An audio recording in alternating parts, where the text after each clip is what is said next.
Seiring meningkatnya jumlah penduduk di Indonesia, kebutuhan beras nasional selalu mengalami peningkatan. Namun demikian, produktivitas lahan sawah yang menghasilkan padi itu belum mencapai potensi maksimal. Untuk itu, PT Natural Nusantara ingin memberikan alternatif solusi untuk mencapai peningkatan produktivitas secara kuantitas, kualitas, dengan tetap menjaga kelestarian lingkungan.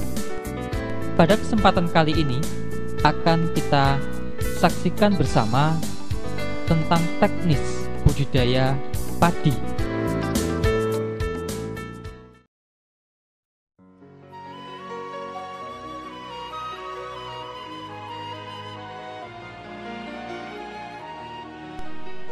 Sebagai persiapan awal, kita siapkan pembuatan persemaian.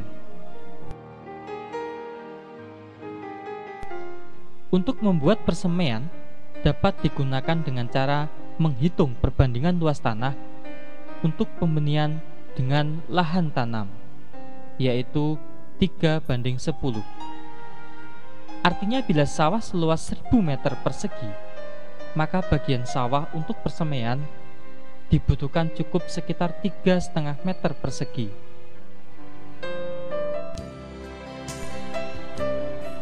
Setelah lahan persemaian jadi, biarkan kurang lebih 1 minggu, baru benih disebarkan. Langkah berikutnya adalah mempersiapkan benih. Siapkan benih sesuai dengan jenis yang dikehendaki. Dan kalau bisa, jenis padi yang bersertifikat. Sebelum benih direndam, terlebih dahulu alangkah baiknya benih kita keringkan di bawah panas sinar matahari kurang lebih setengah hingga 1 jam.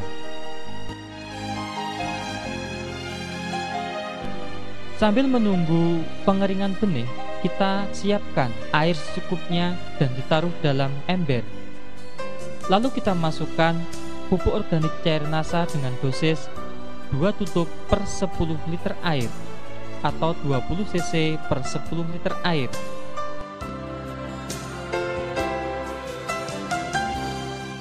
Kemudian masukkan benih yang telah dijemur tadi ke dalam ember atau drum yang telah berisi campuran larutan pupuk organik cair NASA.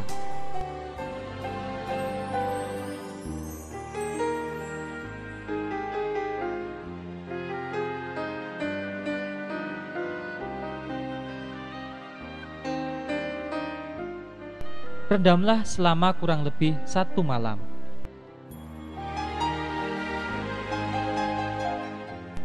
Setelah direndam selama 1 malam, lalu benih ditiriskan dan masukkan ke dalam karung atau bahan lain yang lembab.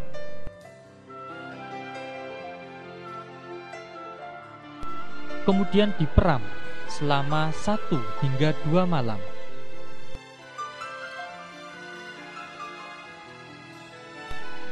Atau salah satu ciri benih siap disemai adalah sudah berkecambah kurang lebih setengah hingga 1 cm.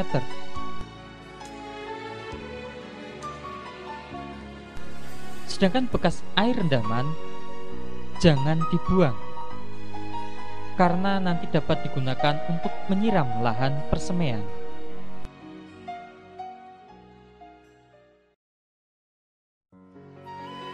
Sebelum benih disebar, lahan persemaian disiram dulu dengan bekas air perendaman benih.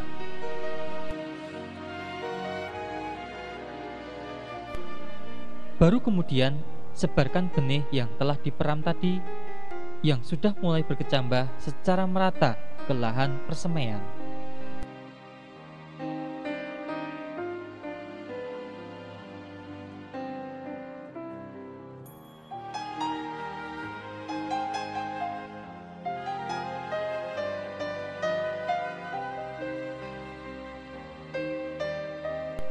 Dan akan lebih baik jika benih yang sudah disemai segera ditutup dengan jerami padi atau bahan lain seperti daun kelapa, daun pisang, kurang lebih selama 3 hingga 5 hari.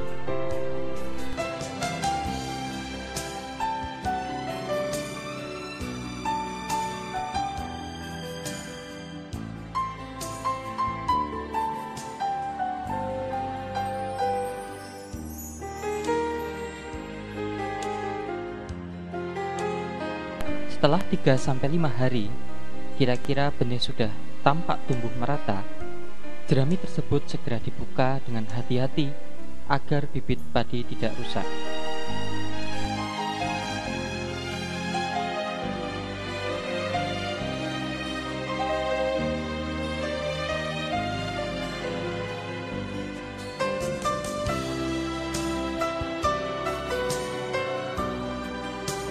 Bibit yang sudah tumbuh di persemaian, dalam pemeliharaannya disemprot dengan pupuk organik cair NASA dengan dosis 2 tutup atau 20 cc per tangki pada umur 7 hari dan 14 hari setelah semai.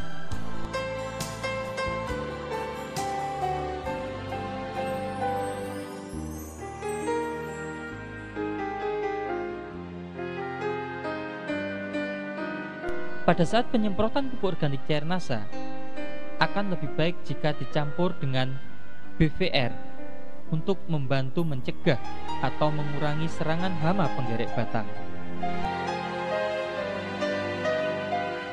Setelah kita lakukan proses pembibitan, kita juga sekaligus dapat melakukan pengolahan tanah.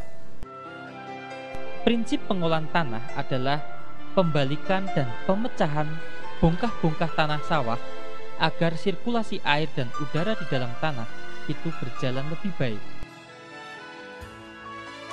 Pengolahan lahan tahap pertama adalah pembajakan. Pembajakan dapat menggunakan traktor atau dengan cara tradisional, yaitu menggunakan cangkul ataupun dengan menggunakan tenaga hewan ternak seperti kerbau dan sapi. Tujuan pembajakan adalah untuk pembalikan tanah sekaligus mengendalikan gulma sehingga tanaman pengganggu dan biji-bijian dari rumput-rumput liar akan terbenam dan terurai. Selanjutnya, diamkan kurang lebih 1 minggu. Setelah waktu 1 minggu, baru dilakukan pemupukan dasar. Pupuk dasar berupa NPK, dolomit, dan juga supernasa dapat diberikan dengan beberapa alternatif waktu. Yang dimaksud adalah NPK, dolomit, dan supernasa sebagai pupuk dasar dapat diberikan pada saat sebelum dilakukan pembajakan pertama, dapat juga diberikan setelah pembajakan pertama, namun dapat juga diberikan pada saat sebelum tanam setelah lahan digaru dan sudah diratakan. Tentang dosis pupuk dapat kita lihat pada penampilan tabel pupuk sebagai berikut. Ada 3 tabel jenis dan dosis pemupukan. Tabel pertama merupakan dosis pupuk dengan potensi hasil panen mencapai 1 hingga 1,2 ton per 1000 meter persegi gabah kering panen. Pada tabel pertama, urea sebanyak 18 kg per 1000 meter persegi, ZA 2 kg per 1000 meter persegi, SP36 12,5 kg per 1000 meter persegi, KCL 10 kg per 1000 meter persegi. Sedangkan dolomit adalah 25 kg per 1000 meter persegi. Tabel kedua yaitu dosis pupuk dengan potensi hasilnya 0,8 hingga 1 ton per 1000 meter persegi gabah kering panen. Pada tabel kedua, dosis urea 7,5 kg per 1000 meter persegi, SP36 14,5 kg per 1000 meter persegi. Sedangkan tabel ketiga, potensi hasilnya mencapai 0,6 hingga 0,8 ton per 1000 meter persegi gabah kering panen. Adapun tabel yang ketiga, dosis urea 6 kg per 1000 meter persegi, SP36 11,5 kg per 1000 meter persegi. Lahan disebari campuran pupuk dasar berupa pupuk makro dan dolomit. Khusus untuk TSP atau SP36 dan dolomit atau kapur pertanian, sebaiknya diberikan semuanya atau 100% sebagai pupuk dasar, artinya tidak untuk pupuk susulan. Kami tegaskan bahwa jenis dan dosis pupuk tersebut merupakan pendekatan atau hanya sekedar untuk referensi atau acuan. Artinya dosis pupuk yang ada dalam tabel tersebut tidak berlaku mutlak atau sama untuk semua tempat atau wilayah. Karena jenis dan dosis pemupukan berhubungan erat dengan jenis atau tipe tanah dan juga iklim di wilayah bersangkutan. Setelah dilakukan penebaran pupuk makro, selanjutnya supernasa yang telah dicampur air disiramkan merata ke permukaan tanah. Adapun beberapa peran pupuk organik padat supernasa terhadap perbaikan lingkungan tanah atau kondisi tanah antara lain: pertama, pupuk organik padat supernasa dapat memberikan tambahan unsur hara atau nutrisi tanaman secara lengkap, yaitu sekitar 60 hingga 90 jenis unsur yang dibutuhkan tanaman. Hal ini mengingat bahan baku supernasa adalah bahan-bahan alami yang mengandung unsur antara 60 hingga 90 jenis.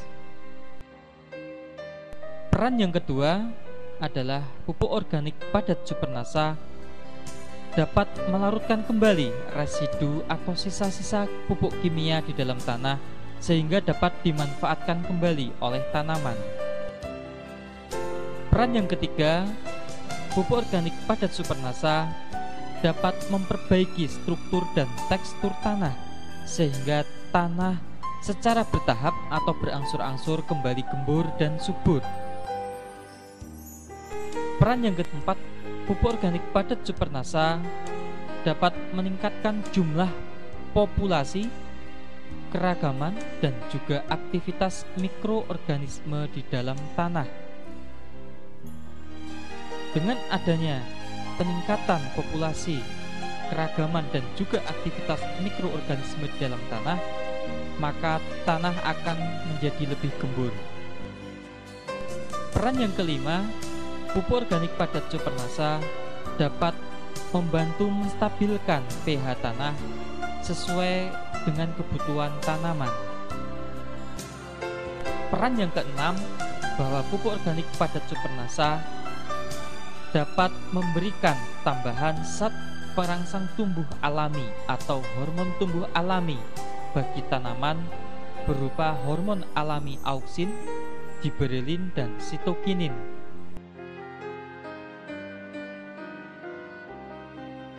Caranya adalah bahwa satu botol supernasa terlebih dahulu dilarutkan menggunakan 3 liter atau 3000 cc air menjadi larutan induk.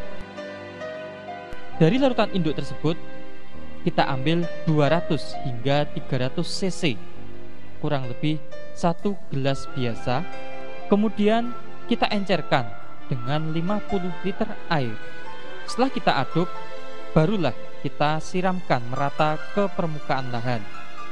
Selama pemupukan dasar hingga nanti fase tanam, masukkan air secukupnya, jangan sampai melimpah ruah sehingga mengalir keluar dari lahan kita. Setelah kita lakukan pemupukan dasar dan juga penyiraman supernasa, kemudian kita lakukan penggaruan atau garu. Tujuan penggaruan adalah agar tanah menjadi rata dan rerumputan yang masih tertinggal dapat terbenam ke dalam tanah.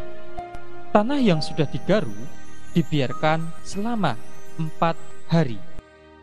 Setelah tanah sudah menjadi lumpur halus dan pupuk dasar maupun supernasa sudah menyatu dengan tanah atau bereaksi dengan tanah, baru lahan siap ditanami.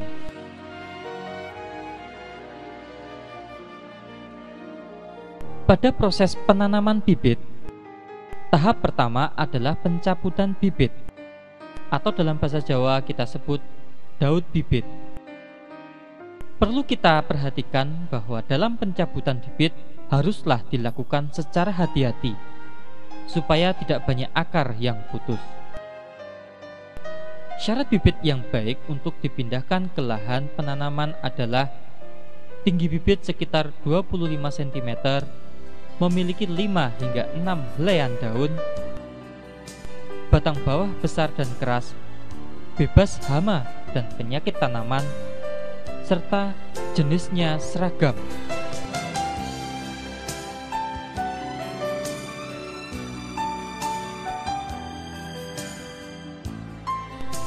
Umur bibit yang baik untuk pindah tanam tergantung varietasnya. Untuk varietas genjah, yaitu umur 100 hingga 115 hari panen, bibit dipindahkan pada umur 17 hingga 21 hari setelah semai. Sedangkan untuk varietas sedang, yaitu kurang lebih 130 hari, bibit dipindah tanamkan setelah berumur 21 hingga 25 hari setelah semai. Sedangkan untuk varietas panjang, yaitu 150 hari, bibit dipindah tanamkan pada umur 30 hingga 40 hari setelah semai. Bila lahan sudah siap ditanami dan bibit di persemian sudah siap, maka segera dilakukan penanaman.